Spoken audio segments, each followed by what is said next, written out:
সন্দীপ, মৃতের পরিবারের তরফ থেকে ঠিক কি জানানো হচ্ছে পুলিশ সূত্রেই বা কি খবর, কিভাবে মৃত্যু হলো ওই তরুণের? দেখো, যখন এই ঘটনাটা ঘটছে রাত্রি 9টা সাড়ে 9টা নাগাদ, সেই সময় এই বাড়ির যে একতলার অংশ, সেই একতলার অংশে ওই তরুণ যার নাম ধ্রুবজ্যোতি মণ্ডল, তিনি একাই ছিলেন, টিভি দেখছিলেন। এবং সেই সময় প্রথমে বাড়ির 3তলার যে ছাদ সেটা হুড়মুড়িয়ে দোতলায় ভেঙে পড়ে এবং দোতলার এবং 3তলার ছাদ মিলিতভাবে একতলার ছাদের ওপরে ধসে যায় এবং গোটা বাড়ির 4টে দেওয়াল চারদিকে অক্ষত থাকলেও মাঝ বরাবর ছাদ ধসে ধসে কিন্তু একেবারে তার সেই খাট, যে খাটের ওপরে সে বসেছিল, সেখানে সে চাপা পড়ে যায়। এবং যখন উদ্ধারকারীরা উদ্ধার করার চেষ্টা করছেন, তখন বাড়ির আশপাশের যে যাবার ঘরে ঢোকার যে রাস্তা, সবটাই কিন্তু এই ধ্বংসস্তূপে চাপা পড়েছিল, ফলে দরজা দিয়ে তারা যেতে পারেননি। আশপাশের দেওয়াল কাটতে তারা শুরু করেন, দেওয়াল কেটে কেটে কেটে কেটে বাড়ির পিছনের দিকের অংশের যে দেওয়াল, সেই পিছনের দিকের অংশের দেওয়ালে একটি বড় গর্ত করা হয় এবং সেই গর্ত দিয়ে তারা ভেতরে প্রবেশ করে সেখান থেকে তার নিথর দেহ উদ্ধার হয়। পরিবারের সদস্যরা দূর দূরান্ত থেকে তারা এসে পৌঁছেছেন এবং দূর দূরান্ত থেকে এসে তারা খবর পেয়ে এসছেন। দেহ আরজিকর হাসপাতালে ময়নাতদন্তের জন্য পাঠানো হয়েছে। পরিবারের সদস্যরা তারাও শোকে পাথর বললে কম বলা হয়। এবং যে বিষয়টা সামনে উঠে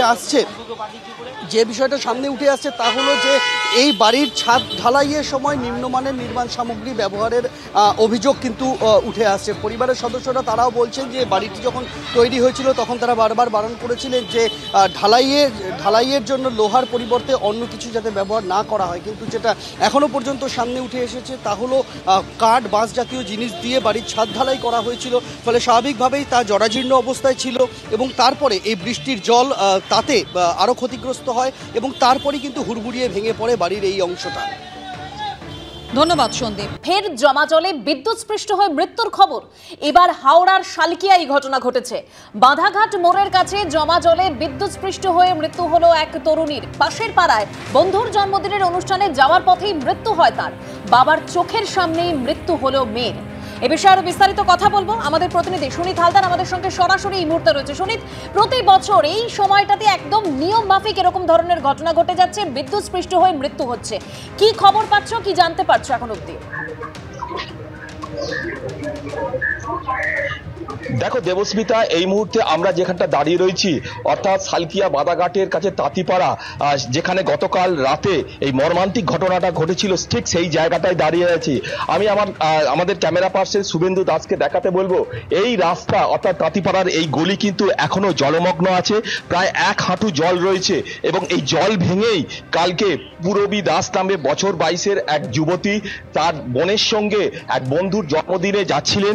সেই সময় এই রাস্তা দিয়ে তিনি হেঁটে আসছিলেন। হঠাৎ এই দোকান এই দেখাচ্ছি, এই দোকানের সামনে সে বিদ্যুৎস্পৃষ্ট হয় এবং এই জমা জল যে রাস্তা সেখানে ছিটকে পড়ে। এই দোকানের ঠিক সামনে তার উল্টো দিকে বাবার ইলেকট্রিকের সরঞ্জামের দোকান। এই দোকান, তার বাবা ইলেকট্রিশিয়ান তারক দাস, তিনি মেয়েকে এইভাবে পড়ে থাকতে থেকে সঙ্গে সঙ্গে উদ্ধার করতে আসেন এবং তাকেও কিন্তু বিদ্যুৎ পৃষ্ঠটি ছিটকে পড়ে। এই ঘটনার পর সঙ্গে সঙ্গে স্থানীয় বাসিন্দারা ছুটে আসে এবং তারা তাকে বিদ্যুৎ আহত অবস্থায় যখন গোলাবাড়ি থানার এলাকার এক বেসরকারি হাসপাতালে নিয়ে যায়, সেখানে চিকিৎসক মৃত বলে ঘোষণা করে। এই ঘটনার পর গোটা এলাকায় কার্যত শোকের ছায়া নেমে এসেছে এবং স্থানীয় বাসিন্দারা জানাচ্ছেন এই এলাকাতে অল্প বৃষ্টিতেই কিন্তু জল জমে যায়, কখনো গোড়ালি সমান বা কখনো হাঁটু সমান, এবং জল 2-3 দিন থাকে। এবং হাওড়া পুরসভার এটা 5 নম্বর ওয়ার্ডের মধ্যে এই যে দোকান, এই যে শাটার, সেখানে কিন্তু পাশেই ল্যাম্পপোস্ট আছে।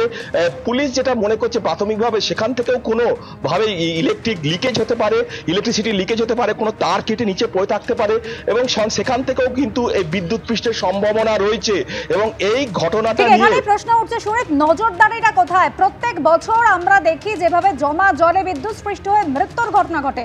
আরো একটি ঘটনা আপনাদের জানাবো, সেখানে বৃষ্টিতে বিপর্যয় এবং যেভাবে বাড়ি ভেঙে পড়লো, ধ্বংসস্তূপের তলায় চাপা পড়ে যায় কিশোর, প্রায় 6 ঘন্টা